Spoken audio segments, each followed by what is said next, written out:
Wacho ni lit makende koda kuyo ne janyuol ne thuno mosedhodho makawuono ywak en lit makende adier ne gigo mwaneno matimore pile e ngima nyithindewa kendo waywak adier.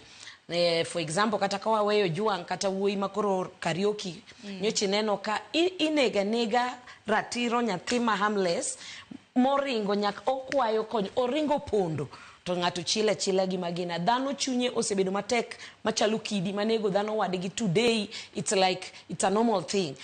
Jowadwa wang'euru gima Jehova Nyasaye dwaro. Atieko ka wacho e kitabu mar Jeremiah abiriyo matindo abich wacho ni ya wasom nigi kizungu. Jehova wacho ni ya, for if you thoroughly amend your ways and your doings, if you thoroughly execute judgment between a man and his neighbor, kanuwe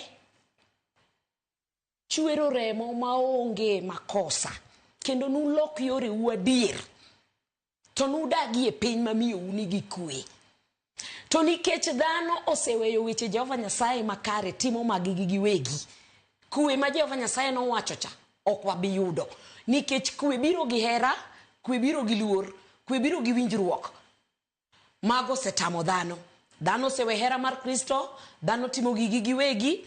Awacho ni kwe mar Jehova Nyasaye malamo ne pinywa ne thuno modhodho to moloyo joduto jo Kristo wuoguru oko mondo ulam ne piny, nikech piny otimo remo mosechwere pinywa ni oromo jothurwa. Akwayo u kata jotelo munenowa remo romo kaka jonyuol wasechwer moromo waseyuak ka wachako kwano kwanyal. It's unfortunate ni on Monday wan gi saba to koro chalo ka gima it's becoming a trend ni sasaya manyithindo dhi ndara to wan jonyuol waikore ywak nikech wakia ni dhi bedo nade, dhi chalo nade.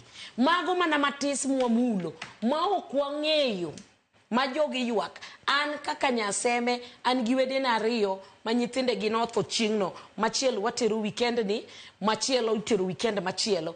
Nyathino wuok Dandora no yude cho Machakos, machielo ne nitie Mama Lucy. Koro dhano ywak mang'eny ma ukia manie ling to mae ok wabi yie mondo dhi mbele.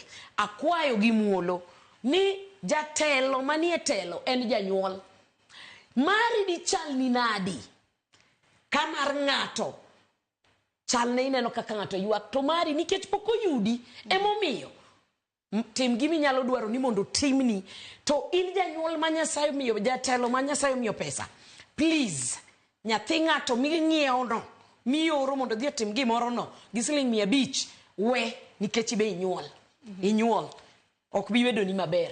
Erokamano ahinya Jackie. Agoni erokamano ahinya kuom biro twako kiny makawuono Jackline Okiri kanyakla kod Felix Nyadua kanyakla kod Bishop Manon Garodo e County ma Kisumu.